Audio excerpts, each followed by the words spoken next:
Lorsque vous vous retirez au lit, ne faites généralement pas le point sur tout ce que vous avez fait pendant la journée. Ou simplement vous jeter dans le lit et être lié au sommeil. Ne passez-vous habituellement la journée en disant que cela aurait dû être fait ou cela n'aurait pas dû être fait? Vous demandez le sens de ceci ou de celle-ci? Faire cet équilibre signifie mettre en ordre. Le cerveau a besoin de l'ordre pour fonctionner efficacement. Si vous rêvez, c'est-à-dire que si le mouvement des activités du jour se poursuit dans votre sommeil, il ne peut y avoir de commande. Comme le cerveau a besoin d'ordre, il le produit instinctivement pendant le sommeil. Se réveille un peu plus revigoré car il a un peu plus d'ordre. Le cerveau ne peut pas fonctionner efficacement s'il existe une forme de conflit, une forme de trouble. Interrogando. N'y a-t-il aucune autre espèce de rêve dans laquelle les communications de nature différente sont transmises? Krishnamurti. Tout d'abord, comprendre ce qu'est l'ordre. Le mouvement de la vie quotidienne se poursuit au cours du dormir. Parce que dans ce mouvement quotidien, il y a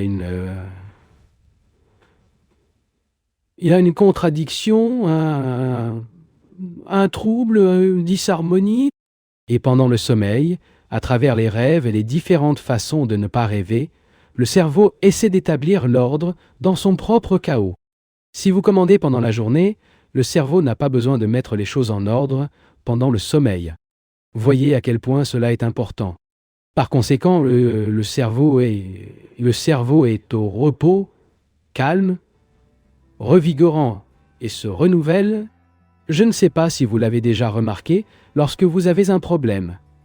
Comment vous passez la journée à y réfléchir et comment elle continue de s'inquiéter la nuit. Le lendemain matin, il se réveille fatigué du problème, mais continue tout au long de la journée pour tourmenter avec lui, comme un chien et un ours. Dans ce travail, elle est engagée toute la journée, jusqu'à ce qu'il soit temps de se coucher à nouveau. Après tout, le cerveau s'épuise, donc dans cet état d'épuisement, il peut y avoir quelque chose de nouveau. Ce que nous voulons dire est une chose très différente. Mettez en vertu du problème dès qu'il survient, pas le transport pour le lendemain ou vers le minute suivante. Finir avec lui. Quelqu'un vous a insulté, vous a offensé. Le rendez-vous. Quelqu'un vous trompe, vous a dit des choses indubitables. Voyez cela et ne vous avancez pas.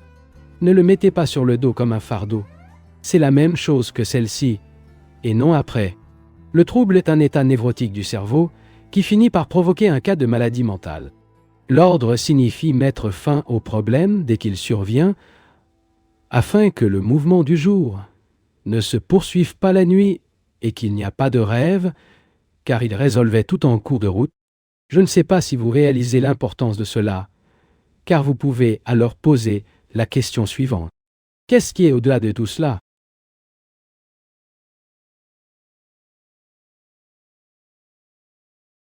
Continuons là où nous nous sommes arrêtés hier, lorsque nous envisageons la nature et la structure de la conscience. Sans aucun doute, afin de pouvoir opérer une mutation totale dans l'esprit humain, et par conséquent, dans la société, il est nécessaire de considérer ce problème. Nous devons y pénétrer profondément pour savoir s'il y a une possibilité de conscience pour passer par une métamorphose, un changement complet de lui-même. Parce qu'il est évident que toutes nos actions, sérieuses ou légères, superficielles ou profondes, résultent et proviennent de cette conscience. Et, comme nous l'avons dit, dans cette conscience, il existe de nombreux fragments. Chacun assume la prédominance selon les circonstances. Si nous ne comprenons pas le contenu de la conscience et la possibilité de dépasser, chaque action, aussi importante, produira nécessairement une confusion. Par conséquent, il révèle clairement la nature fragmentaire de notre conscience. Aussi faire attention à un fragment, comme l'intellect, la croyance, le corps, etc., ces fragments qui composent notre conscience, à partir de laquelle toute action émane, produira inévitablement la contradiction et la détresse. Est-ce clair? Au moins verbalement?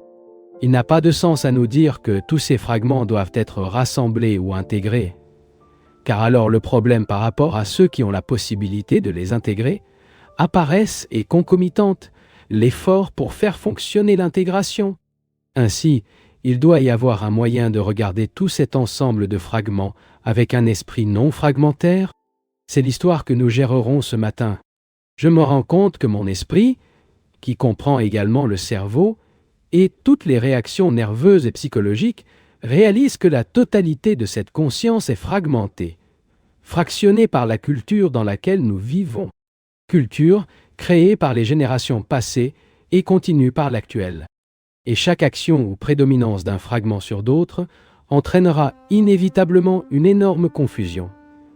Donne une importance particulière à l'activité sociale, à une croyance religieuse, à un concept intellectuel, utopie. Cela aura inévitablement des effets contradictoires et provoquera donc de la confusion. Ainsi, on se demande, y a-t-il une action qui n'est pas fragmentaire et ne peut contredire aucune action qui aura lieu dans une minute? Nous voyons que la pensée joue un rôle très important dans cette conscience. La pensée n'est pas seulement la réaction du passé, mais aussi la réaction de tous nos sentiments. Toutes nos réactions nerveuses, nos espoirs, nos peurs, nos souffrances y sont contenues. Nous demandons donc si le contenu de la conscience constitue la structure de la conscience, si la conscience en est indépendante. Si la conscience est constituée de mon désespoir, de mes angoisses, de mes peurs, de mes plaisirs, de mes innombrables espoirs, des sentiments de culpabilité et de la vaste expérience du passé, alors aucune action en émanant ne peut à aucun moment, la conscience libre de ses limites, ne pas être d'accord avec ce que je dis parce que nous ne traitons pas d'une matière scolaire simple. Ayez la gentillesse de vous mettre en communion avec moi. Autrement dit, travaillez, observez en vous ce que je dis, et ensuite nous pouvons aller plus loin. Pour l'instant, je parle de la manière d'introduction. Ma conscience est le résultat de la culture dans laquelle je vis. Cette culture a stimulé et découragé diverses activités, divers plaisirs, peurs, espoirs et croyances. Cette conscience constitue le soi.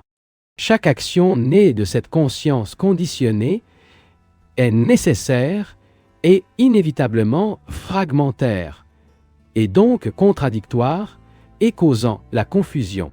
Si vous êtes né dans un monde communiste, socialiste ou catholique, votre esprit est conditionné par cette culture, par les normes, les valeurs et les aspirations de cette société. Et chaque action dérivée de cette conscience ne peut que être fragmentaire. Ne me posez pas de questions pour le moment. Restez à vous regarder. Écoutez d'abord ce que l'orateur a à dire sans intruder ses questions ou ses pensées. Après tout entendre, silencieux, vous pouvez commencer à poser des questions. Vous pouvez dire ou vous tromper. C'est bien, et ainsi de suite. Mais si vous vous demandez mentalement si vous dites, dans ce cas, vous n'écouterez pas, et que la communication cessera entre nous, et nous ne serons pas en communion. Et étant extrêmement complexe et subtil le problème que nous considérerons, il doit auparavant écouter. Nous étudions ce qu'est la conscience. Est-il constitué par les nombreuses choses qui contiennent ou sont exemptes de son contenu? S'il est exempt de contenu, l'action qui en résulte de cette liberté n'est pas dictée par le contenu. S'il n'est pas gratuit, le contenu dicte toute l'action. Voyons maintenant cette conscience. Moi-même, je me rends compte que je suis le résultat du passé, le présent, les espoirs que j'ai pour l'avenir. Tout cela et ces nombreux fragments constituent le contenu, lancinant, l'essence de la conscience. Et chaque action née de ce contenu sera non seulement nécessairement fragmentaire, mais elle ne sera pas la liberté. Comme ça peut cette conscience vide-t-elle, découvre-t-elle, s'il y a une conscience libre? Où faites-vous la promotion d'une action entièrement nouvelle? Est-ce que je me rends clair? Le contenu de la conscience est comme un petit étang où une petite grenouille fait un énorme bruit. Cette grenouille dit « Je vais découvrir comment sortir de cet étang ». Et si vous essayez de vous surmonter, mais il reste une grenouille emprisonnée dans un étang, cet étang peut-il épuiser tout son contenu? Mon petit charbon est la culture dans laquelle je vis, et mon petit moi, la grenouille qui vit dans ce charbon. Il lutte contre cette culture et dit « Oh, je dois sortir d'ici !» Mais même s'il peut partir, il restera une grenouille insignifiante. Et l'endroit où il sera, peu importe ce qu'il est, ce sera toujours un petit étang, en lui-même créé. Voir ceci, s'il vous plaît. L'esprit se rend compte que chaque activité à laquelle elle est donnée, ou pour forcer, est un mouvement entre les limites de la conscience et son contenu. Compte tenu de cela, que peut faire l'esprit? Va-t-il avoir une possibilité de surmonter cette conscience limitée? C'est la première question. La deuxième question est que le petit charbon, ou rend-vie, peut se développer et se développer, mais l'espace qu'il créera se poursuivra dans les limites d'une certaine dimension. Ce bélier, ou plutôt ce singe, est capable d'acquérir une énorme somme de connaissances, d'illustrations et d'expériences. Ces connaissances et cette expérience peuvent vous fournir un certain espace pour vous développer. Mais au centre de cet espace se trouve toujours le singe. Ainsi, l'espace contenu dans la conscience est toujours limité par le centre. S'il y a un centre, la circonférence ou la limite de la conscience, autant qu'elle est dilatée, c'est toujours une limite. Un tel singe peut méditer et suivre plusieurs systèmes, mais ce sera toujours un singe. Par conséquent, l'espace qu'il crée pour lui-même sera toujours limité et superficiel. C'est la deuxième question. Maintenant, le troisième, qui est l'espace sans centre. Essayons de le découvrir.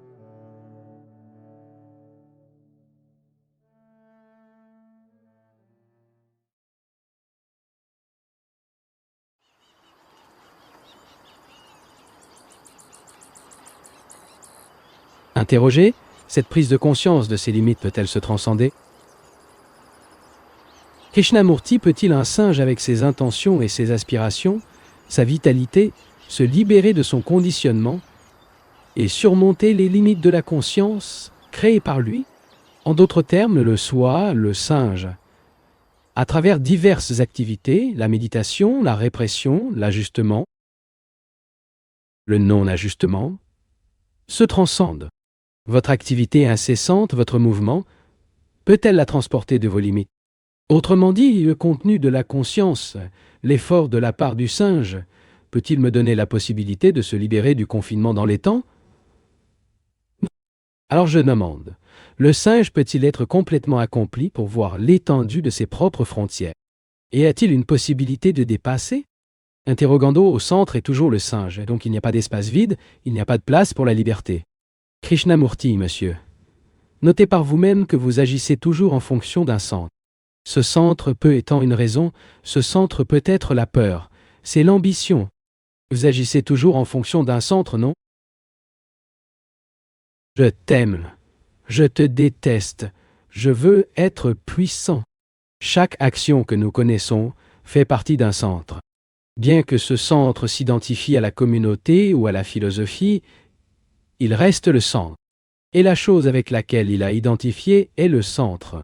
Savez-vous que ce mouvement vérifie toujours où y a-t-il des moments où le centre est inactif? Cela se produit soudain. Nous regardons, vivons, ressentons sans aucun centre. Et c'est une dimension totalement différente. Mais bientôt, pensée entre en action en disant « à quel point c'était merveilleux, j'aimerais continuer comme ça ».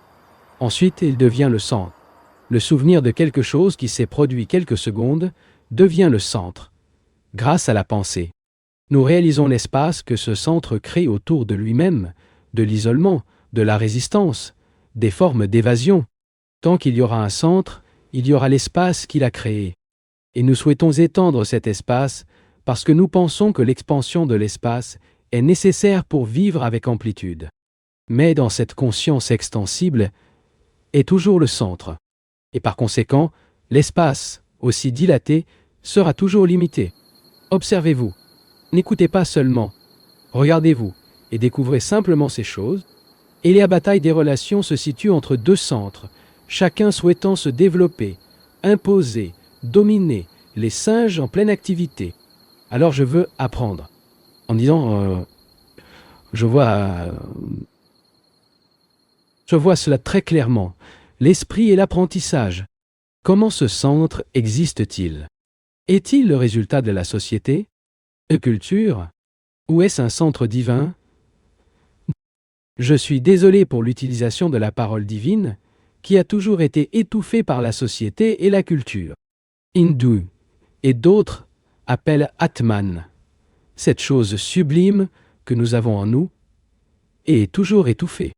Par conséquent, il est urgent de libérer l'esprit afin qu'il cesse d'être étouffé et que la vraie chose, le vrai singe, puisse sortir. Le centre, bien sûr, est créé par la culture dans laquelle nous vivons, pour nos souvenirs et nos expériences conditionnées par notre propre fragmentation. Par conséquent, ce n'est pas seulement la société qui crée le centre, mais aussi le centre se déplace. Ce centre peut-il surmonter les frontières qu'il a lui-même créées? Ce centre peut-il faire le silence, se contrôler, méditer, suivre un modèle, exploser et aller au-delà? Il ne peut pas être sûr. Plus il s'adapte à la norme, plus il deviendra fortant, bien que l'imaginé se libère. La clarification, bien sûr, est cet état mental où le singe n'est jamais en action. Comment le singe peut-il enfin finalement vos activités? Pas par imitation ou l'ajustement ou dire « Ainsi est-ce tant que la clarification, j'en tirerai en tirer des leçons ». Tout cela est des arts de singe. Perçoit le singe le matin où il pratique avec lui-même disant « Je suis prêt à aider la société à transformer la société. Je m'intéresse aux valeurs sociales, par le comportement vertueux, dans la justice sociale. » Répondez-y, monsieur.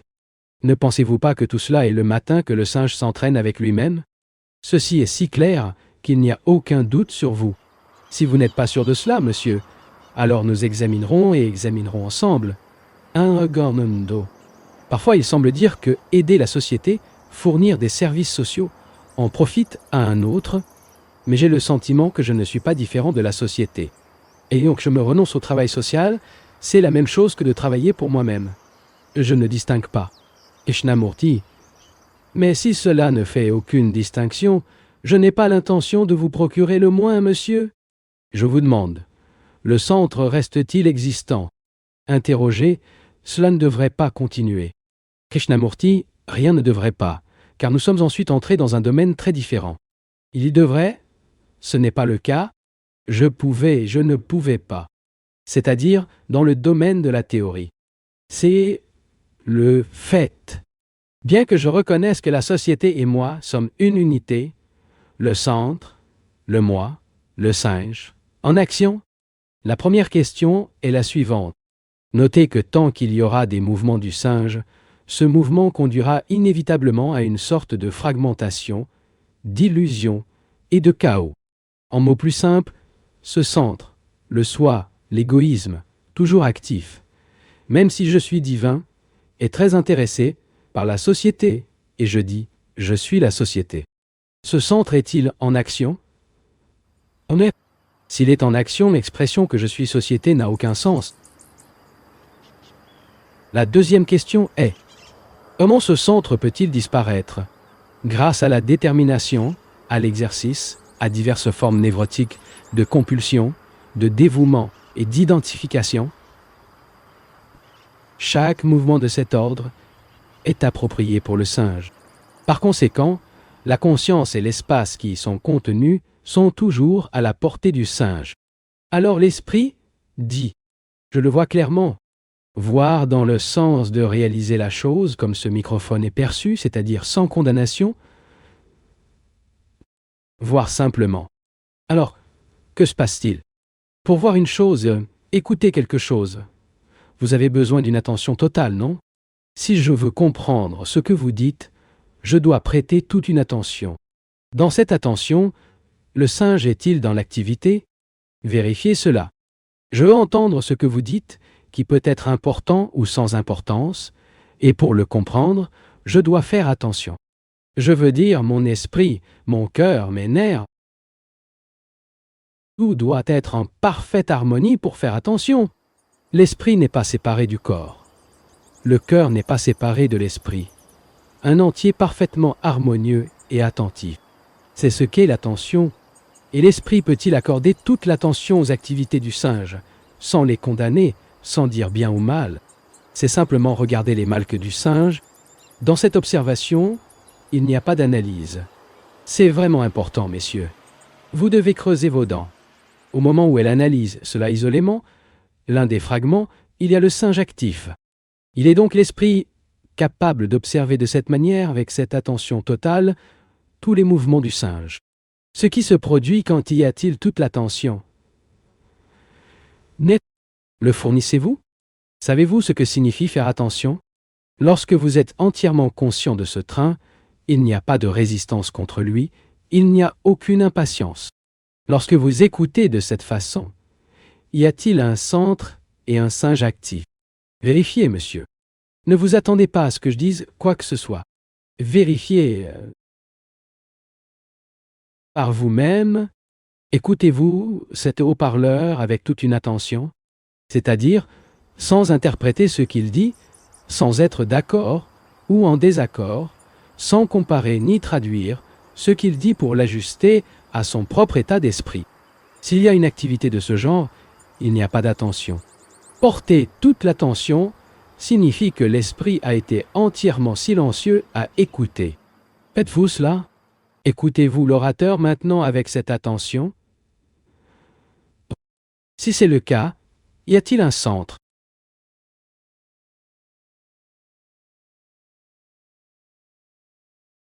Au cours des dernières semaines, nous avons envisagé d'innombrables problèmes concernant nos vies ensemble. Les problèmes que nous créons nous-mêmes et ceux que la société nous crée. Nous avons également vu que nous et la société ne sommes pas deux entités différentes, mais un mouvement de relations. Si quelqu'un s'intéresse sérieusement à la société et s'est activement engagé à modifier la société, ses normes, ses valeurs, sa moralité, mais ce n'est pas le cœur de son propre conditionnement.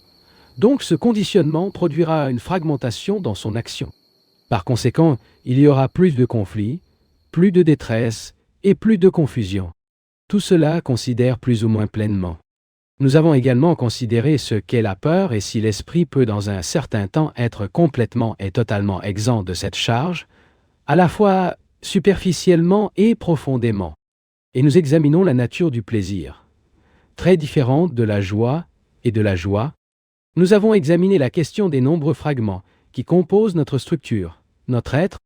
Dans notre examen, nous avons vu que ces fragments divisent et maintiennent toutes les relations humaines séparées et qu'un fragment donné assume l'autorité et devient l'analyste, le capteur d'autres fragments. Hier, lorsque l'on considère la nature de la conscience, nous avons examiné la question de l'attention. Nous disons que l'attention est un état dans lequel toute l'énergie est très concentrée et que dans cette attention, il n'y a pas d'observateur, il n'y a pas de centre qui, comme moi, est conscient. Maintenant, apprenons, vérifions ce qui arrive à l'esprit, au cerveau, à tout notre être psychosomatique, lorsque l'esprit est intensément attentif. Pour comprendre clairement cela par nous-mêmes, nous devons d'abord réaliser que la description n'est pas la chose décrite. Nous pouvons décrire ce pavillon dans tous ses détails, mais cette description n'est pas le pavillon. Le mot n'est pas la chose. Et depuis le début, il devrait être parfaitement clair pour nous que l'explication n'est pas la chose expliquée.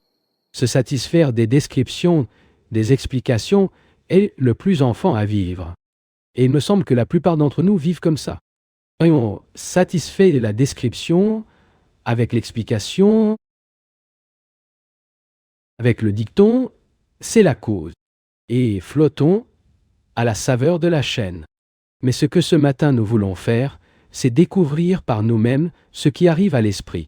Étant l'esprit, le cerveau et toute la structure psychosomatique, en cas de tension immense et intense, où il n'y a pas de centre en tant qu'observateur ou capteur.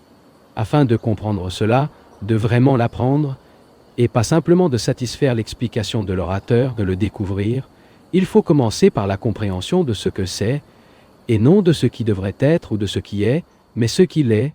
Suivez-moi car nous voyagerons ensemble. Il est très intéressant de marcher ensemble à l'apprentissage. De toute évidence, il y a des changements, d'énormes changements nécessaires dans le monde et en nous-mêmes. Les tendances de nos pensées et actions sont devenues du tout, chez tous les enfants, contradictoires et diaboliques. Si nous pouvons utiliser ce mot. Une machine tuée, et apparaît bientôt un antisens pour tuer cette machine. C'est ce que vous faites dans le monde. Non seulement dans le domaine social, mais aussi dans la zone mécanique. Et l'esprit intéressé, tous gênés par l'importance du changement, à la fois psychologique et à l'extérieur, doit examiner ce problème de l'entité humaine et de leur conscience, leurs désirs, leurs peurs, leurs ambitions, leurs angoisses, leur désir de remplir ceci, ou que chemin. Donc, pour comprendre tout cela, nous devons commencer à voir ce que c'est non seulement ce qui nous attend, mais aussi ce qui existe au-delà. Pour voir ce qui est devant vous, vous avez besoin de très clair, non contaminé, sans préjudice, pas excité de le transcender, mais simplement intéressé à l'observer, en observant non seulement ce qu'il est, mais aussi ce que c'était. C'est aussi ce que c'est. Ce qu'il est, c'est le passé, c'est le présent et c'est l'avenir. Vous voyez ça? Ainsi, ce qu'il est n'est pas statique, mais un mouvement. Et, pour accompagner le mouvement de ce qu'il est nécessite, un esprit très clair, un esprit sans préjugés, sans déformation. Cela signifie qu'il y a une déformation chaque fois que des efforts sont faits. L'esprit ne peut pas voir ce qu'il est et le transcender s'il est en quelque sorte inquiet de modifier ce qu'il est ou de le dépasser ou de le réprimer. Pour observer ce que c'est de l'énergie est nécessaire. Pour observer quoi que ce soit, vous avez besoin d'énergie. Pour entendre ce qu'il dit, j'ai besoin d'énergie. J'ai besoin d'énergie quand je veux vraiment, à tout prix, de comprendre ce que vous dites. Mais si je ne suis pas intéressé et que j'entends indifféremment, je n'ai besoin que d'une faible dose d'énergie me dissipe rapidement. Heureusement de comprendre ce que c'est, il doit avoir de l'énergie. Les fragments dont nous sommes composés représentent la division de cette énergie. Moi et non moi, la colère et non la colère, la violence et la non-violence sommes des fragments d'énergie. Et lorsqu'un fragment assume l'autorité sur les autres fragments, l'énergie qui cela fonctionne est fragmentaire. Nous sommes en communication. Être en communication signifie apprendre ensemble, travailler ensemble, créer ensemble, voir ensemble et comprendre ensemble. Ce n'est pas seulement moi qui parle et que vous écoutez, et disant « intellectuellement je comprends ». Ce n'est pas une compréhension. La communication est un mouvement dans lequel il apprend, et donc agir. Par conséquent, l'esprit est que tous les fragments de mon Dieu, de son Dieu, de ma croyance et de sa croyance, représentent des fragments d'énergie. L'énergie est fragmentée par la pensée, et la pensée est le mouvement du conditionnement. Question que nous ne reviendrons pas maintenant, parce que nous devons aller de l'avant. Ainsi, la conscience est la totalité de ces fragments d'énergie. Et comme nous l'avons dit, l'un de ces fragments est l'observateur, le soi, le singe dans une activité incessante. Gardez toujours à l'esprit que la description n'est pas la chose décrite, et que vous regardez à travers les paroles de l'orateur. Mais les mots ne sont pas la chose. Et par conséquent, l'orateur ça compte peu. L'important est votre observation de vous-même.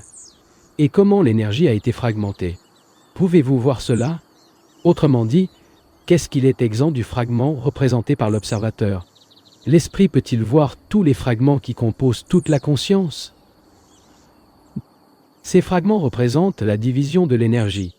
L'esprit peut-il les voir sans un observateur qui fait partie des nombreux fragments?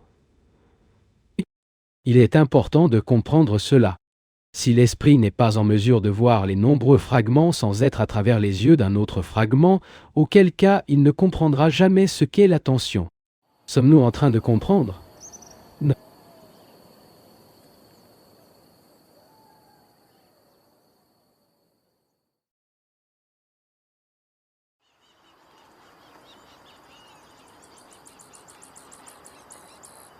Peu importe s'il est passif ou actif. J'ai demandé s'ils écoutaient. L'écoute signifie être conscient. Et en cette attention, le singe est-il dans l'activité? Ne dites pas oui ni non. Découvrez et apprenez. Et quelle est la nature de cette attention ou ne pas venir? Avec le singe qui fait les matins? Interrogez dans cette tension, l'esprit est vide de pensée. Krishnamurti, je ne sais pas, monsieur. Je ne l'ai pas verbalisé avec des expressions telles que sans réflexion, vide. etc., appris et découvrir. Cela nécessite une attention constante et ne pas sans l'attention. La nature de l'esprit, lorsqu'il est dans cet état d'attention totale. Interroger, comme nous le disons que l'esprit n'est pas présent, est-il présent? Krishnamurti: non, monsieur. S'il est dit qu'il n'est pas présent pour la communication verbale, la mémoire est présente. Mais je demande, quand vous êtes complètement attentif, y a-t-il un centre? Maintenant, c'est si simple. Lorsque vous regardez une chose vraiment amusante qui vous fait rire, y a-t-il un centre? Si une chose que vous cela compte et ne prend pas de soirée, mais il y a simplement l'observation, il y a dans cette observation un centre, c'est-à-dire le singe. S'il n'y a pas de centre, la question est alors la suivante. Cette tension peut couler, rester en mouvement, non seulement un instant, puis disparaître, mais continue de couler naturellement, doucement, sans aucun effort. L'effort implique la présence du singe, l'apparition du singe. Tu me le suivais? Le singe devrait agir lorsqu'il s'agit de réaliser un certain travail. Mais cette activité de singe est-elle née de l'attention ou est-elle indépendante de l'attention? Et au bureau pour travailler, est-ce un mouvement d'attention ou est-ce un mouvement de singe? Cela entre en action et dit que je veux être meilleur que mes collègues, gagner plus d'argent, travailler plus dur, rivaliser, devenir manager. Le pénètre, monsieur. Lequel des deux mouvements est dans votre vie? Le mouvement de l'attention ou le mouvement du singe? Répondez à vous par vous-même. Si le singe prend des mesures et fait du diabrura, et les singes font toujours des diabrures, le diabrura peut-il être effacé et ne pas laisser la marque? Continuez à pénétrer, messieurs. Vous ne voyez pas la beauté qui y est? Hier, quelqu'un vous a dit quelque chose de faux. Le singe est entré en action, vous donnant envie de dire « Hé, tu es un menteur !» Ou que s'est-il passé le mouvement de tension dans lequel le singe n'est pas actif? Si c'est le cas, alors ce mensonge ne produit aucune marque. Lorsque le singe réagit, laisse-t-il la marque? Alors je demande, cette attention peut-elle toujours évoluer? Non, pas comme maintenir une attention continue. Parce que c'est le singe qui demande. Mais quand il y a toujours le mouvement de l'attention, l'esprit suit simplement ce mouvement. C'est à vous de répondre à cette question. L'attention peut-elle toujours évoluer? C'est une question d'importance vitale. Nous ne connaissons que le mouvement du singe, et une seule fois avons-nous l'attention que le singe n'apparaît absolument pas. Mais alors le singe dit « Hey, je veux avoir sa attention ». Et là, il va au Japon pour apprendre à méditer ou pour que l'Inde s'assoie au pied de quelqu'un. Et nous avons demandé, ce mouvement de tension n'est-il pas par rapport à la conscience telle que nous la connaissons? Ce n'est pas... Bien sûr, cette tension, en tant que mouvement, peut-elle circuler? Comment tous les mouvements circulent-ils? Et si le singe entre dans l'action, peut-il lui-même prendre conscience d'être en action? Et donc, de ne pas s'immiscer sur le mouvement de l'attention. Hier, quelqu'un m'a insulté et le singe était éveillé pour répondre. Mais comme il a pris conscience de lui-même et de toutes les conséquences de ses matins, il s'est poursuivi et a fait passer son attention. Il ne s'agit pas de savoir comment maintenir le mouvement. Il est important de le réaliser, car au moment où il est dit maintenir le mouvement, c'est l'action du singe. Mais si le singe sait qu'il est actif, la sensibilité de cette perception le rend immédiatement silencieux. Interrogé dans ce mouvement de tension, il n'y a pas d'intérêt égoïste. Par conséquent, il n'y a pas résistance ou gaspillage d'énergie. Krishnamurti, monsieur, attention signifie une grande énergie au plus haut degré, n'est-ce pas? En tension est concentrée toute l'énergie non manquée. Le moment où il se fragmente et l'action commence, donc le singe est actif. Et lorsque le singe, qui apprend également et est devenu sensible et conscient, perçoit le gaspillage d'énergie, il en plut d'ailleurs naturellement. Il y a donc d'un côté le singe et l'attention. Il n'y a pas de division entre singe et attention. S'il y a une division, l'attention devient le moi supérieur. Savez-vous combien d'appareils les singes ont inventés? Mais l'attention est un mouvement total, une action totale, et non opposée à l'attention. Malheureusement, le singe a également sa propre vie et se réveille.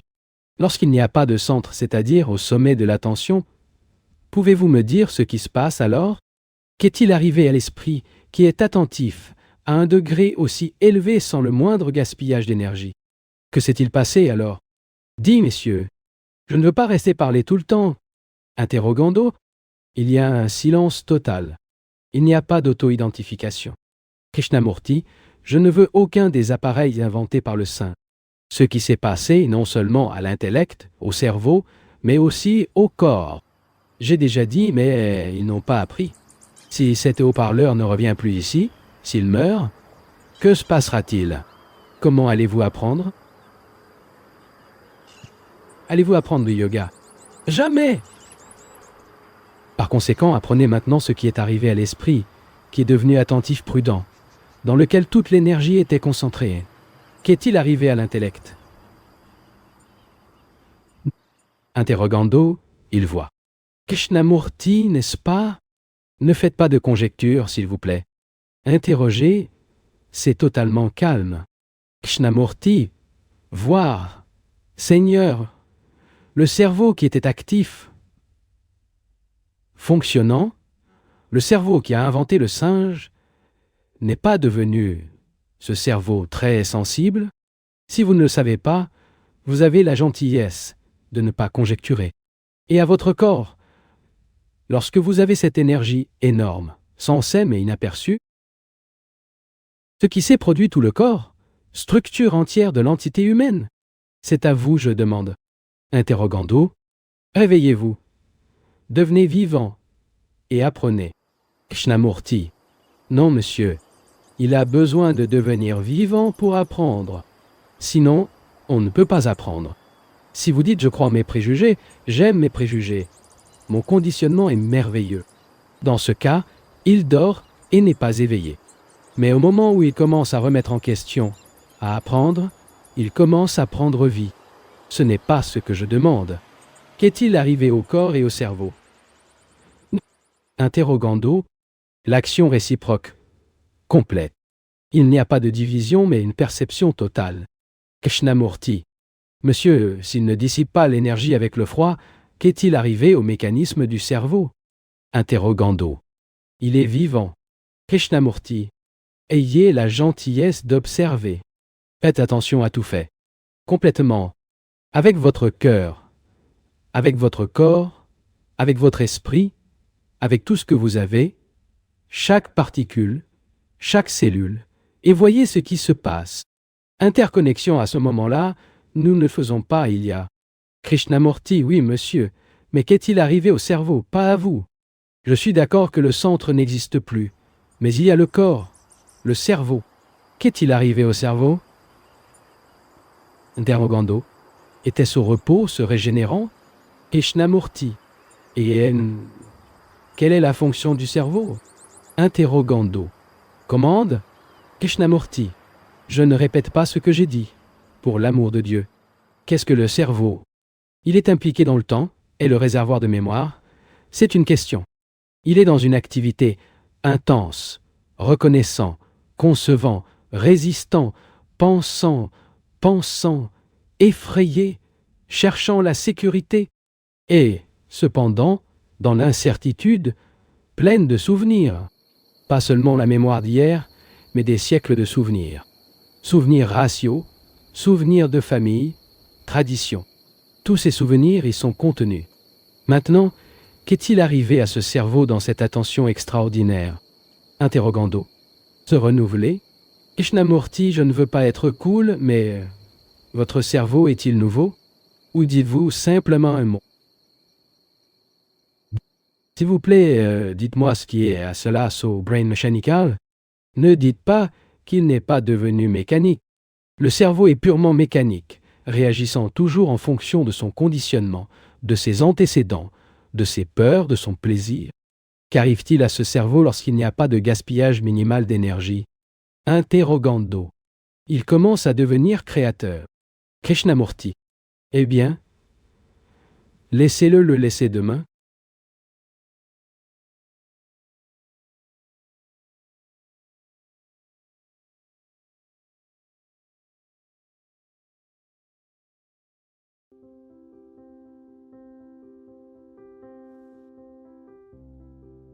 L'esprit voit les effets, à la fois extérieurs et intérieurs de la fragmentation. Extérieur, les gouvernements souverains, avec leurs armées, leur racisme, etc. Division en nationalités, croyances, dogmes religieux, division en actions sociales et politiques, travail, conservateur, communiste, capitaliste. Tout cela a été créé par la pensée visant la sécurité. Nous pensons qu'à travers la fragmentation, nous aurons la sécurité. Et cette pensée crée plus de fragmentation. Vous en rendez-vous compte? Pas verbalement, mais vraiment comme un fait de jeunes et vieux, riches et pauvres, vie et mort. Vous voyez cette division constante. Ce mouvement de fragmentation causé par la pensée, qui est impliqué dans la condition de conditionnement de cette fragmentation. L'esprit peut voir tout ce mouvement, sans centre pour dire « Oh, je vois, parce que s'il y a ce centre, il devient bientôt un facteur de division. Moi, et pas moi, c'est toi. » La pensée a créé ce moi à cause du désir ou de l'impulsion de rechercher la sécurité et la protection. Et dans ce désir de trouver la sécurité, il a divisé l'énergie en moi et non à moi, apportant ainsi l'insécurité à lui-même. L'esprit peut-il voir cela dans son ensemble? Il ne peut y avoir de fragments comme l'observateur. Nous avons déjà demandé. Quelle est la nature de l'esprit extrêmement attentif, dans lequel il n'y a pas de fragmentation? C'est là que nous nous sommes arrêtés hier. Je ne sais pas si vous en avez enquêté ou appris d'hier à aujourd'hui. Cet orateur n'est pas un enseignant qui vous enseigne, transmettant des connaissances. Pour découvrir cela, il ne devrait pas y avoir de fragmentation naturellement. Il convient de mentionner aucun effort. L'effort signifie la déformation. Et, comme presque tous de nous sommes déformés, il n'a aucune possibilité de comprendre ce que signifie être complètement attentif. Et pour découvrir ce qui arrive à l'esprit qui est totalement confortable et attentif. La différence entre la sécurité et la stabilité. Nous avons dit que le singe était ce moi permanent, avec leurs pensées, leurs problèmes, leurs angoisses et leurs peurs. Cette pensée, ce Ricketum Monkey, recherche toujours la sécurité, car vous avez peur de faire des erreurs dans vos activités, vos pensées et vos relations. Il veut que tout soit mécanique et garanti. Par conséquent, cela traduit la sécurité pour la précision mécanique. Il s'agit de la stabilité différente de la sécurité. Ne dites pas votre contraire cependant, une dimension différente. Nous devons comprendre cela. L'esprit qui est agité et qui recherche la sécurité ne trouvera jamais de stabilité. Et à quel point il est beau d'être stable, l'entreprise n'est pas le mot approprié. Incolvable, inamovible et rien de capable de mobilité infinie, l'esprit qui cherche la sécurité ne peut pas être stable, être mobile, agile et pourtant inamovible, égal à un rocher. Remarquez-vous la différence? Lequel des deux se produit dans votre vie? La pensée, le singe riche, cherchant la sécurité et ne la trouvant pas dans une direction et la cherchant dans l'autre sens. Dans cette préoccupation, il veut trouver la sécurité. Par conséquent, il ne le trouvera jamais. Peut dire au revoir, une autre invention de la pensée, une image créée à travers les siècles de conditionnement, où il était conditionné par le monde communiste où il n'y a pas de Dieu. Également conditionnement. Alors qu'est-ce que tu fais? Veux chercher la sécurité dans vos troubles? Le désir d'être en sécurité est l'une des choses les plus curieuses. Et cette sécurité doit être approuvée par le monde. J'écris un livre et je trouve ma sécurité dedans. Mais ce livre doit être approuvé par le monde. Sinon, je n'ai pas de sécurité. Avez-vous vu ce que vous avez donné? Ma sécurité en matière de dépendance à l'opinion du monde. Mes livres sont vendus à des milliers de personnes. J'ai donc créé une valeur. Cherchant la sécurité à travers un livre ou autre chose, je suis dépendant du monde créé par moi. Et cela signifie que je me trompe constamment. Ah, Si vous pouviez voir ça. Ainsi le désir de sécurité de la part de la pensée. C'est le chemin de l'incertitude, de l'insécurité. Lorsqu'il y a une attention totale et pas de centre, ce qui arrive à l'esprit dans cet état d'intense perception, y a-t-il la sécurité dedans? Y a-t-il la moindre agitation? S'il vous plaît, n'êtes pas d'accord avec moi. Vous vous souciez vraiment que vous le trouviez. Comme vous le savez, messieurs, la plupart d'entre nous recherchent une solution aux agonies du monde, une solution à la moralité sociale qui est immorale, essayant de trouver un moyen d'organiser une société dans laquelle il n'y a pas d'injustice sociale. Au cours des siècles, l'homme a toujours cherché Dieu, la vérité, ou comment on l'appelle, pour ne jamais le trouver, mais toujours croire en lui. Mais quand on croit en Dieu, bien sûr, chacun a des expériences selon sa croyance. Par conséquent, de fausses expériences. Ainsi, dans son agitation, dans son désir de protection, de sécurité, de tranquillité, l'homme a inventé toutes ces garanties imaginaires, projetées par la pensée. Lorsque nous prenons conscience de cette fragmentation de l'énergie, qui cesse donc d'être fragmentaire, que s'est-il passé dans votre esprit qui cherchait la sécurité? Dans son agitation, elle fuyait un peur pour l'autre. Alors, qu'est-ce que cela vous convient de faire? Quelle est votre réponse?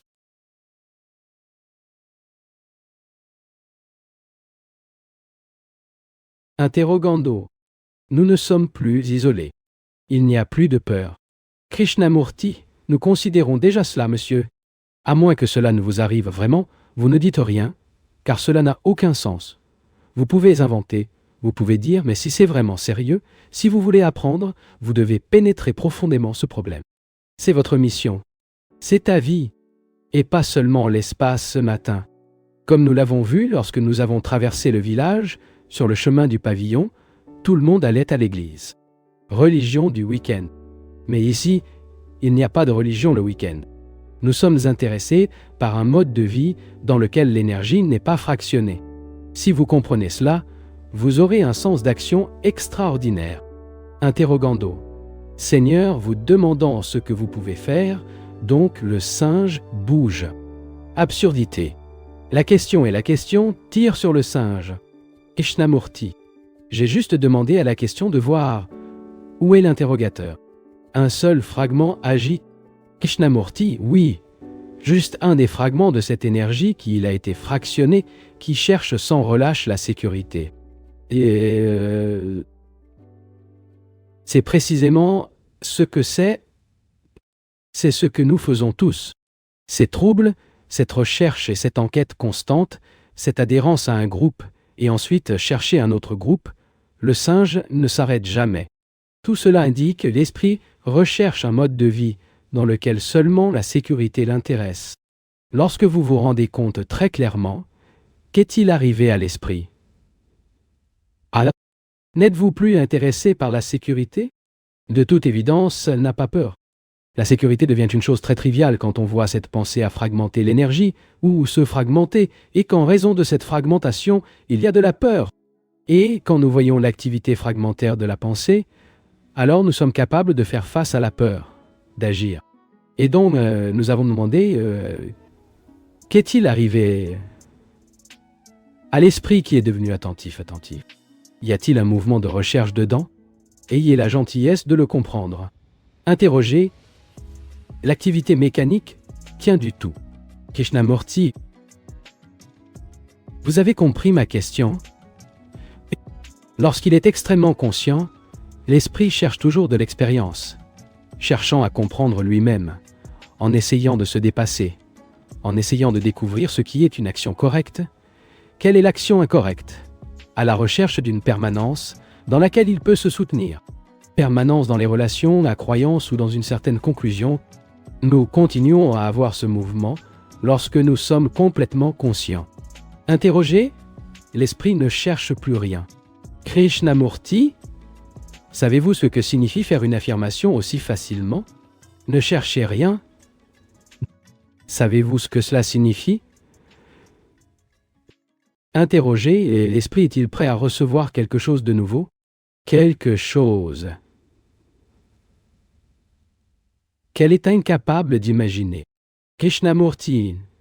Non. Madame. Vous n'avez pas compris. L'esprit a remarqué l'activité du singe dans son désavantage. Cette activité qui est toujours de l'énergie, la pensée. Dans votre désir de trouver une sécurité permanente, une certitude, une garantie. Alors il l'a divisé, le monde, en moi, et non à moi. À nous et à eux, et cherche la vérité comme moyen de sécurité. J'ai observé cela, je demande. L'esprit cherche toujours quoi que ce soit. La recherche implique un état d'agitation. Je n'ai pas trouvé la sécurité ici. J'y vais. Ne pas trouver, je vais coller. Interrogando. L'esprit n'est donc pas intéressé à la recherche. Krishnamurti, l'esprit où il n'y a pas de centre n'est pas intéressé à chercher. Mais cela se passe-t-il en vous? Interrogando. Au moment où nous sommes attentifs, c'est ce qui se passe. Krishnamurti, ne dis pas ça, monsieur. Interrogando. Cela s'occupe des choses de toutes sortes lorsqu'elles cessent de se battre. Krishnamurti, avez-vous déjà vu une promenade ou une assise en paix, ce qui signifie être totalement vide? Non isolé, non retiré, sans levant un mur autour de vous, et voyant, alors, ce n'est pas par rapport à rien. Pas fait allusion à tout cela. Lorsque l'esprit est totalement vide, cela ne signifie pas qu'il a été démembré. Les souvenirs sont là, car ils connaissent le chemin de votre maison, votre bureau. Je me réfère au vide de l'esprit qui a conduit le mouvement de la recherche. Interrogando.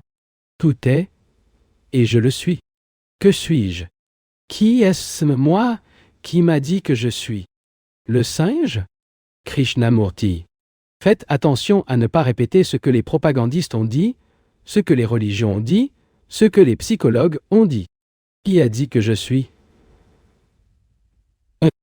L'italien, les français, le russe, le croyant, le dogme, les peurs, le passé, l'homme qui cherche toujours, et celui qui cherche et trouve, ou celui qui s'est identifié à votre maison, à son mari, à votre argent, à votre nom ou à votre famille. Mots, mots et mots. Non, tu ne réalises pas ça, mais c'est le fait. Si vous vous rendez compte que ce n'est qu'un paquet de souvenirs et de mots, il n'y a pas de singe agité. Interrogando. Si l'esprit est entièrement vide lorsque nous nous dirigeons vers le bureau, pourquoi aller au bureau? Pourquoi continuons-nous à le faire? Krishnamurti, vous devez gagner votre vie. Vous devez rentrer à la maison. Vous devez quitter ce pavillon. Interrogando. La question est donc sûrement ceci. Comment puis-je être vide avec la mémoire en fonctionnement? Krishnamurti. Maintenant, Seigneur, je veux dire quelque chose de très sain. Cette entreprise de sécurité est quelque chose qui n'existe pas. Cette recherche infatigable pour la sécurité de l'observateur. Le centre, le singe, et ce riche singe, c'est-à-dire la pensée, a fragmenté le monde et l'a mis dans un terrible trouble. Combien d'afflictions et d'agonies l'ont causé, et que la pensée est incapable de résoudre. En tant qu'intelligent et astucieux et savant et capable de fonctionner efficacement, la pensée n'a aucune possibilité de commander ce chaos. Il doit y avoir un moyen de s'en sortir sans avoir pensé. Je veux vous communiquer que dans cet état d'attention, dans ce mouvement d'attention, tout sentiment de sécurité a disparu car il y a de la stabilité. Cette stabilité n'a rien à voir avec la sécurité. Lorsque la réflexion recherche la sécurité, il a l'idée que c'est quelque chose de permanent et de renforcement, et donc il devient mécanique. La pensée cherche la sécurité dans les relations. Dans ces relations, cela crée une image. Et cette image devient les relations permanentes et fragments. Vous avez votre image, j'ai le mien. Dans cette image, la pensée s'est établie et identifiée avec la chose permanente. Oli, c'est ce que nous avons fait. Ta patrie, ma patrie. Abandonnant tout cela, abandonnant pour avoir vu sa futilité totale et sa nocive, l'esprit le donne définitivement. Alors, que se passe-t-il à l'esprit pour ceux qui se sont retrouvés avec tout le concept de sécurité? Ce qui se passe, c'est que cet esprit étant si attentif, est devenu absolument stable. De sorte que la pensée ne cherche plus la sécurité de quelque manière que ce soit, et se rend compte que cette chose opérationnelle n'existe pas. Je vous pointe vers vous les faits. La description n'est pas la chose décrite.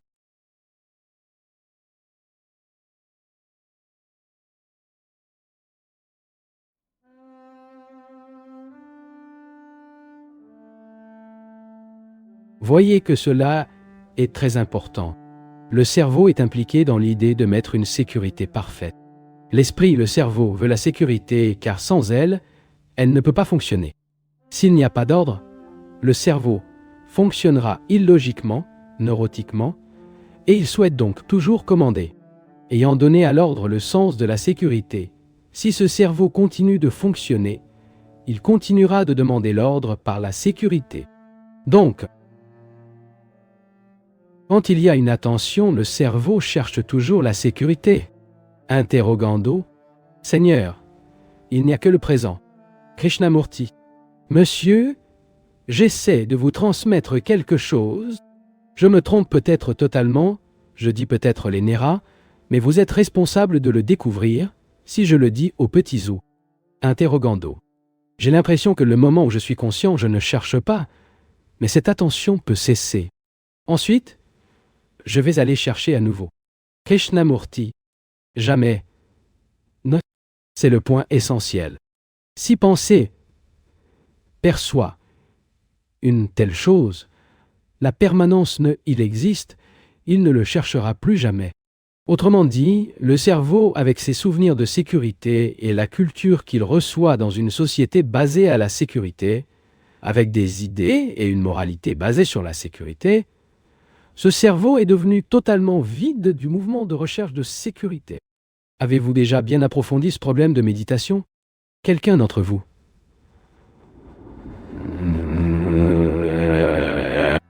La méditation n'est pas intéressée par la méditation, mais par le méditant. Remarquez-vous la différence? La plupart d'entre vous sont intéressés par la méditation. Que faire pour méditer? Comment méditer? Étape par étape, et ainsi de suite. Mais la question n'est pas si absolument. Le méditant est la méditation. Comprendre le méditant est la méditation. Si vous examinez bien la question de la méditation, vous avez vu que le méditant doit se retrouver avec la compréhension et non la répression ou le meurtre de pensée. C'est-à-dire que se comprendre, c'est comprendre le mouvement de la pensée, qui est le mouvement du cerveau avec ses souvenirs, et de comprendre le mouvement de la pensée, qui est recherche de sécurité. Maintenant, je demande au méditant, ce cerveau peut devenir totalement silencieux, et cela signifie, la pensée peut-elle être complètement silencieuse, et, cependant, fonctionner à cause de ce silence, pas considéré comme une fin en soi. Vous devez probablement le trouver trop compliqué, mais en fait c'est très simple. Nous savons donc que dans l'esprit de chaque attentif, il n'y a pas de fragmentation de l'énergie. Notez bien, il n'y a pas de fragmentation d'énergie. L'énergie est totale.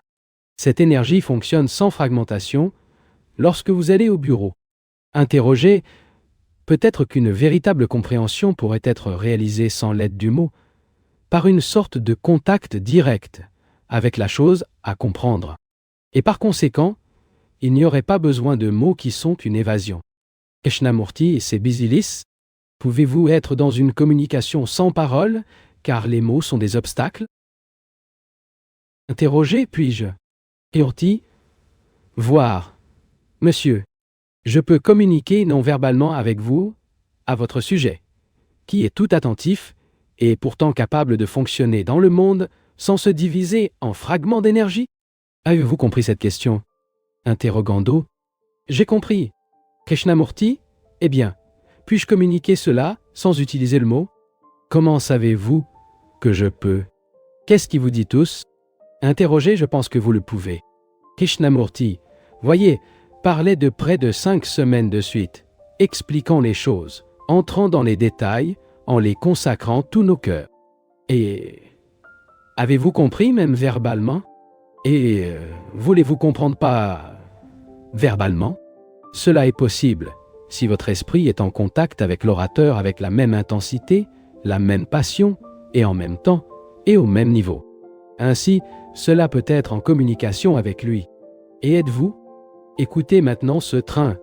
Sans mots, la communication s'est établie entre nous, car nous écoutons tous les deux le bruit du train. Au même moment, avec la même intensité et la même passion. Ce n'est qu'alors qu'il y a une communication directe. Ce attentif avec la même intensité et en même temps que l'orateur. Ce n'est pas sûr. Seigneur, lorsque vous tendez la main de quelqu'un d'autre, vous pouvez le faire par une simple habitude ou une coutume, ou vous pouvez tenir la main de l'autre personne et établir la communication sans prononcer un mot. Quand les deux sont à ce moment au même degré d'intensité, mais nous n'avons aucune intensité, aucune passion et intérêt interrogatoire, pas à chaque fois. Krishnamurti, ne dis pas ça. Pas pendant 1 minute. Interrogez, comment le savez-vous? Krishnamurti, je ne sais pas. Si vous avez cette intensité, vous savez ce que cela signifie d'être vigilant, attentif et, par conséquent, ne cherche plus la sécurité. En conséquence, il n'agit plus ou ne réfléchit plus à la fragmentation. Regardez ce qui est arrivé à un esprit qui allait jusqu'au bout que nous allions. Toutes les discussions et échanges de mots. Qu'est-il arrivé à l'esprit? La personne qui écoutait vraiment tout, premièrement, cette personne est devenue sensible. Non seulement mentalement, mais aussi physiquement. Il a cessé de fumer, de boire, de prendre de la drogue.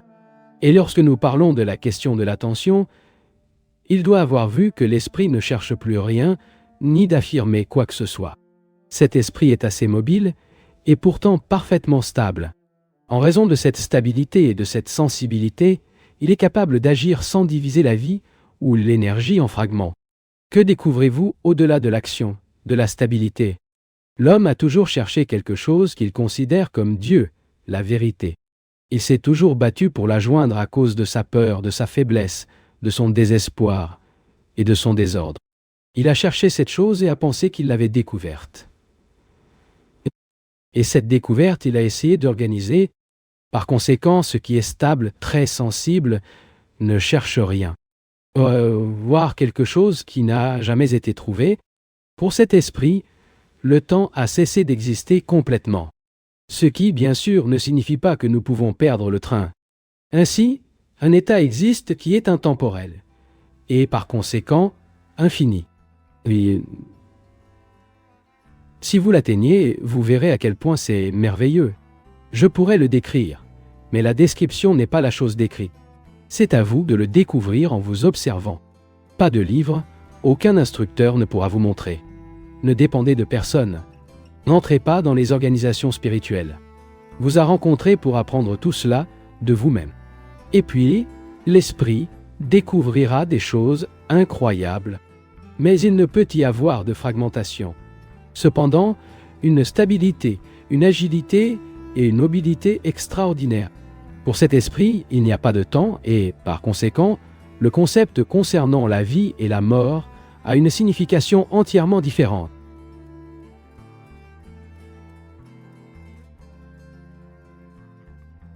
En présence de nos nombreux problèmes, nous sommes susceptibles de les résoudre, chacun pour lui-même. S'il s'agit d'un problème sexuel, nous faisons face à quelque chose de complètement isolé des autres problèmes. Il en va de même du problème de la violence ou de la faim. Problème que nous cherchons à résoudre dans le domaine politique, économique ou social. Je ne sais pas pourquoi nous voulons résoudre chaque problème séparément. Le monde est sous l'empire de la violence. Les pouvoirs existants cherchent à résoudre chaque problème comme séparé du reste de leur vie. Nous ne considérons pas les problèmes dans son ensemble. Chaque problème par rapport à d'autres problèmes. La violence, comme nous pouvons l'observer en nous-mêmes, fait partie de notre héritage animal. Une bonne partie de chacun de nous est un animal. Et si nous ne comprenons pas notre structure des êtres humains totaux et essayons simplement de mettre fin à la violence séparément, donc plus de violence en résultera. Je pense que cela doit être clairement compris par chacun de nous, les milliers de problèmes, apparemment séparés, et nous ne voyons jamais qu'ils sont liés les uns aux autres, et qu'aucun d'entre eux ne peut être résolu isolément. Nous devons considérer la vie comme un mouvement continu de problèmes et de crises, sérieux et insignifiant. Soyons très prudents dans cette affaire, car s'il n'est pas clairement compris, lorsque nous considérons les problèmes de peur, d'amour, de mort, de méditation et de réalité, nous ne comprendrons pas comment ces choses peuvent être liées les unes aux autres. Parce que la beauté de la vie, l'extase, l'immensité ne sont pas séparées de nos problèmes quotidiens. Si vous dites que je ne suis intéressé que par la méditation et la vérité, vous ne vous retrouverez jamais sans comprendre que les problèmes sont liés. Le problème de la faim, par exemple, ne peut pas être résolu isolément car il est en relation avec les divisions nationales, politiques, économiques, sociales, religieuses et psychologiques chez les hommes. Et nous avons le problème des relations personnelles, le problème de la souffrance, non seulement physique mais aussi psychologique. Des problèmes liés aux afflictions qui non seulement nous atteignent individuellement, mais dans le monde. Toute angoisse et confusion dans le monde. Si nous essayons de trouver une solution à chaque problème particulier, ce que nous faisons est de créer plus de divisions et plus de conflits. Si ce sont des entités vraiment sérieuses et matures, vous vous êtes peut-être demandé pourquoi l'esprit essaie de résoudre chaque problème comme s'il n'était pas en relation avec d'autres problèmes. Pourquoi l'esprit humain fait-il cette division en moi et à moi, nous et eux, la religion et la politique, etc. Pourquoi cette division constante et tant d'efforts pour résoudre chaque problème en soi isolément? Afin de répondre à cette question, nous devons enquêter sur la fonction de pensée, sa signification, sa substance et sa structure. Parce qu'il est possible que la pensée ce soit le facteur de division et, par conséquent, le processus même d'essayer une solution à travers la pensée, le raisonnement, provoque de séparation. Une révolution physique est-elle souhaitée afin d'établir un meilleur ordre, oubliant les conséquences de la révolution physique, oubliant la nature psychologique intégrale de l'homme? Il est donc nécessaire de poser cette question. Et qui est la réponse? De pensée ou de compréhension de cette vaste structure de la vie humaine? Nous voulons déterminer pourquoi cette division existe. De là, nous avons affaire à l'observateur depuis des jours, et la chose observée. Laissons-le de côté, et nous l'examinerons différemment. La pensée crée, en fait, la division. S'il crée, la raison en est qu'il cherche à résoudre un problème donné séparément des autres problèmes. S'il vous plaît, n'êtes pas d'accord avec moi? Ce n'est pas le cas de l'acceptation, mais de voir par vous-même la vérité ou le mensonge de ce que vous dites. N'acceptez en aucun cas et en rien ce que dit cet orateur. Ici, il n'y a aucune autorité, ni la vôtre ni la mienne. Nous sommes communs, enquêtant, regardant et apprenant. Si la pensée, pour son, la nature et la structure elle-même, divise la vie en tant de problèmes, la recherche de la solution par la pensée ne peut conduire qu'à une solution isolée. Et donc, une telle solution isolée crée plus de confusion et plus de détresse. Il est nécessaire de se vérifier pour nous-mêmes, librement, sans préjudice et conclusion, si c'est ainsi que la pensée fonctionne. En général, nous essayons de trouver la solution d'un problème intellectuellement ou émotionnellement, ou disons que nous le trouvons intuitivement. Il est nécessaire d'être très prudent avec ce mot « intuition ». Cela met fin à beaucoup d'illusions. Combien d'intuitions peut être dictée par nos propres espoirs, peurs, amertume, désirs, etc. Nous recherchons une solution intellectuelle ou émotionnelle, comme si l'intellect était séparé de l'émotion, et l'émotion séparée de la réaction physique. Notre éducation et notre culture, ainsi que tous nos concepts philosophiques, sont basés sur cette perspective intellectuelle de la vie. Notre structure sociale et notre moralité sont basées sur cela, division. Maintenant, si la pensée se divise, comment ça fait? Si vous voyez vraiment cela sur vous-même, vous verrez la découverte extraordinaire que vous ferez. Ce sera la lumière de vous-même. Ce sera une entité humaine intégrée et n'aura besoin de personne pour vous dire quoi faire, quoi penser et comment penser. La pensée peut être admirablement rationnelle. Il doit par conséquent raisonner, logiquement, objectivement et massivement. Il devrait fonctionner parfaitement comme un ordinateur, travaillant avec précision, sans frottement ni conflit. Le raisonnement est nécessaire. La santé mentale fait partie de la capacité de raisonner. La pensée peut-elle jamais être nouvelle et pure? Chaque problème humain, pas des problèmes mécaniques et scientifiques, est toujours nouveau. Et la pensée cherche à la comprendre, cherche à la changer, à chercher à la traduire, à chercher à faire quelque chose. Si nous ressentons profondément l'amour l'un pour l'autre, pas verbalement, mais vraiment, toute cette division cesserait. Cela ne peut se produire que lorsqu'il n'y a pas tout conditionnement, aucun centre, composé de soi et de vous. Mais penser, être l'activité du cerveau, de l'intellect, est complètement incapable d'aimer. La pensée doit être comprise et nous demandons si la pensée est capable de voir quelque chose de nouveau. Ou le fait est que la nouvelle pensée est toujours ancienne, donc face à un problème dans la vie qui est toujours nouveau, elle ne peut pas la voir comme nouvelle car elle essaie de la traduire en fonction de son propre conditionnement. La pensée est nécessaire et pourtant on voit que la pensée divise. Moi et pas moi, etc. Essayez de résoudre le problème de la violence isolément, sans le relier à tous les autres problèmes d'existence. La pensée est toujours le passé.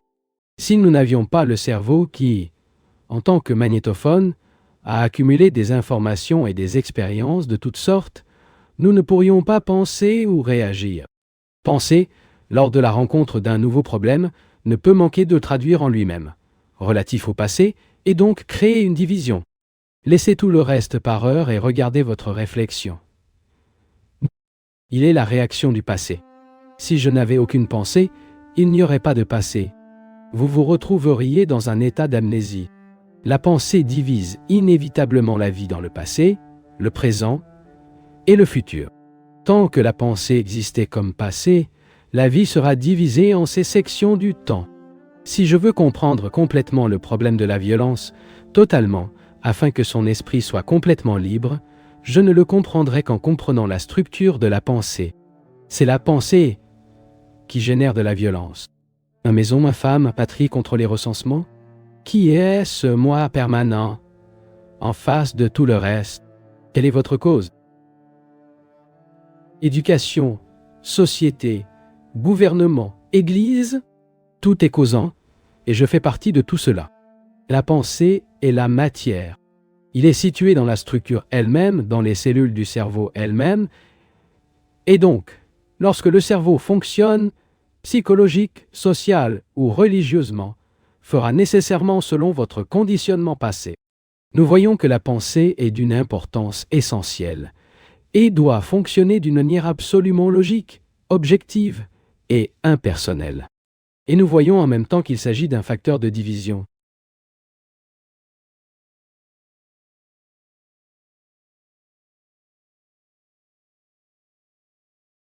Eh bien, si tu es encore ici, c'est que tu es prêt à changer. Tu en as assez de fuir. Ce type d'attention est rare, c'est précieux. Écris ta ville dans les commentaires et, si tu veux, partage cette vidéo avec quelqu'un qui cherche lui aussi plus de clarté. Merci, une grande accolade et à très bientôt.